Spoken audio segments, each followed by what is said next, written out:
Hello. Our final Christmas vacation story is from our good friend Bruce Robert Coffin. It is titled St. Nicholas. I've always believed that it's part of the human condition to focus on the negative. Maybe it has something to do with our upbringing, although upon reflection, we are all raised very differently, so perhaps not. Whatever it definitely exists in each of us. How else can we explain the age-old news reporting axiom, if it bleeds, it leads? Police officers are even more inclined to focus on the negative. Being exposed to it day in and day out tends to make one jaded, but I'm getting ahead of myself. I should probably begin by telling you a little bit about me before telling you my story. My name is Crispin Mallory, and if you haven't guessed already, I'm a police officer. I've been with the same department for 3 decades, pushing a cruiser around, investigating motor vehicle accidents, breaking up domestics, chasing down criminals, and writing the occasional traffic citation. One day, several years back, I was working a double shift. Cops aren't paid that well, so when an overtime opportunity presents itself, most of us are quick to say yes. It was December 24th, and I had just finished my first tour. I'd returned to the station to attend roll call before heading back out for another 8 hours. I was tired and not in a particularly festive mood, mostly due to the fact that I had to work on Christmas, which meant my wife and 2 children would be celebrating without me. Another holiday missed. Such is the life of a cop. Anyway, the sergeant held me back after the briefing and said he had a task for me. I was instructed to return some valuables to a local home for the aged. Apparently, one of the nursing staff had confessed to stealing jewelry from some of the residents at the home to support her drug habit. See what I mean? All negative. The sergeant provided me with the name of the medical administrator and asked me to deliver the items to him. After checking out a squad car and loading my gear, I got on the radio and requested that the dispatcher show me 10-6 on assignment. I drove towards the nursing home, stopping long enough to grab a drive-through coffee along the way. I parked in a lot and made my way inside. The receptionist was speaking with one of the orderlies, and they both turned as I entered. "Hello, officer," the receptionist said. "Merry Christmas." I returned the greeting. "What can I do for you?" she asked. "I'm looking for Mr. Ashby," I said. "I'm supposed to deliver something to him." "I'll try his extension." I wander around the lobby as she attempts to locate Ashby. Everything was brightly colored and decorated for the season. In one corner stood a small lit Christmas tree from which emanated the pleasing scent of balsam. I'm wondering if the employees were still allowed to call it a Christmas tree. "Officer," the receptionist called out. "Yes, Mr. Ashby will be right out." I thanked her and continued to look around. Ashby walked up to me and introduced himself as the facility's head administrator. I explained my purpose for being there, and he led me to the back of the office so we could talk in private. Once we were seated, I handed him a package and an evidence slip explaining that he needed to sign for the items. "I'm so pleased that your detectives were able to recover so many of the things that our former employee took. I'm sure you can imagine how much these items mean to the residents here. Some of the pieces of jewelry aren't valuable, but they represent gifts from memories of loved ones. As I'm sure you know, some things are worth far more than money." I agree. After going through each item, he signed for them and returned the evidence sheet to me. As I stood prepared to leave, he stopped me. "I don't suppose you'd be willing to do one small favor, would you, officer?"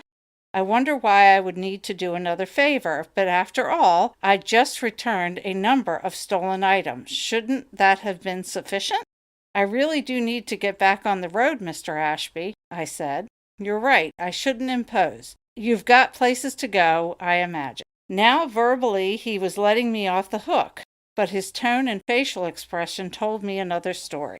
I knew he was attempting to reverse psychology on me, something my wife and I did to our kids daily. "What do you need?" I asked. "It'll only take a second, I promise, but it will mean so much to her." Ashby proceeded to tell me about an 81-year-old patient named Ruth Perkins. Mrs. Perkins suffered from Alzheimer's. "She's all alone now," Ashby said. "Her husband passed last year. They had one son, Nicholas, and he was a police officer.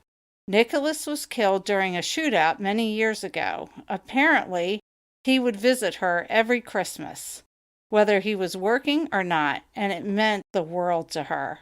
Her Alzheimer's is advanced, but she still manages to put several good days together each month. I have no idea how she does it, but she does." I sat down as he continued. "Every month since the death of her husband, just prior to the 25th, she gets into her head that Christmas is approaching. She gets so excited and makes a point to tell all of the staff that her son will come to visit. She even has a lighted ceramic tree that she makes us put up in her room. Of course, when the 25th passes and Nicholas doesn't show up for her, her condition worsens, and she reverts back to her former state. It is really quite sad." "What do you want me to do?" I asked. "I'm not her son." "I know that, but I thought it might cheer her up to get a visit from an officer in a uniform. If you could just stop by and wish her a Merry Christmas." I only wanted to get back to my comfort zone, back to my cruiser. I really wasn't enjoying the idea of popping in on an already confused woman, possibly making her situation worse. But Ashby's attempts in manipulation must have worked, because I found myself saying, "Okay." He said he'd introduce me, then led me down the hall to her room. I followed, amid the stares and whispers of the other residents, each of them probably wondering what the cop was doing there. He stopped and entered a room. The sign on the door said R. Perkins. A white ceramic tree with lit colored bulbs sat on a table beneath the window. As I rounded the corner, I saw her sitting up in bed, wearing a festive green robe over a red sweater. She wore makeup, and it looked like she even paid a visit to the hairdresser. She looked dignified and radiant, like someone waiting to be called upon. Not at all what I expected. "Mrs. Perkins," Ashby said, "I brought you a visitor." As she turned towards me, her blue eyes lit up. "Nicholas," she cried out. "My Saint Nicholas. I knew you'd come. Didn't I say he would come? Oh, this is the best Christmas ever." She held her arms out to me as I approached the bed. Awkwardly, I bent down towards her. She hugged me tightly, even kissed me on the cheek. "Merry Christmas," I said, feeling myself blush. "I should leave the two of you alone now," Ashby said as he left. I sat down in the chair beside the bed, and she began asking me all sorts of questions. I was afraid that I might say the wrong thing, but as time passed, it became obvious that nothing I said would lessen her faith that I was her son. We talked for close to an hour. I told her all about my family and my work. She asked if I remembered this thing or that, and of course I said I did. The smile never left her face. I stayed with her until she began to tire. The excitement had worn her out. She hugged me again and made me promise to return the following day, Christmas Day. I promised that I would and kissed her on the cheek. I returned to my cruiser and radioed that I was back in service. My heart was full, and I was happier than I'd been in a long time.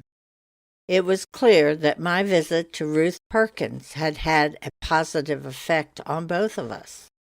I no longer cared that I'd be missing this Christmas with my own family. Don't get me wrong, I still wanted to be with them, but after visiting a lonely old woman, I realized I had no right to complain. There would be other Christmases to spend with my family.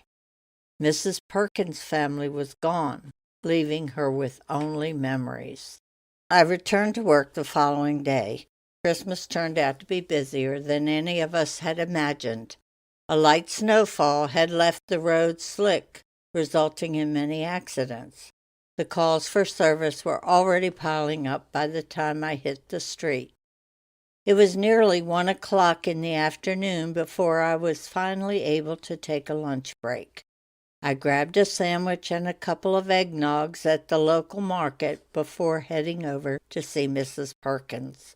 I was excited about being able to keep my promise and looking forward to seeing her face light up at the sight of me. I parked in the nearby vacant lot and headed inside. The receptionist was a different girl than the one I'd spoken to the previous day. Holiday help, I assumed. She asked if she could help me, and I politely declined. Thank you, but I'm all set, just visiting someone. I walked down the corridor to her room, stopping as I reached her door. The room was empty. Her personal belongings were gone, and the nameplate was missing from the door. I felt like someone had knocked the wind out of me. "Can I help you, officer?" a soft feminine voice asked from behind me. I turned and saw a young orderly. "I'm looking for Mrs. Perkins, Ruth Perkins. Has she been moved? Are you a relative?" I pondered her question before answering. "Sort of. I just visited her yesterday." "I'm sorry to tell you, Mrs. Perkins passed away last night." Many years have passed since that Christmas. I'm still a police officer with the same department.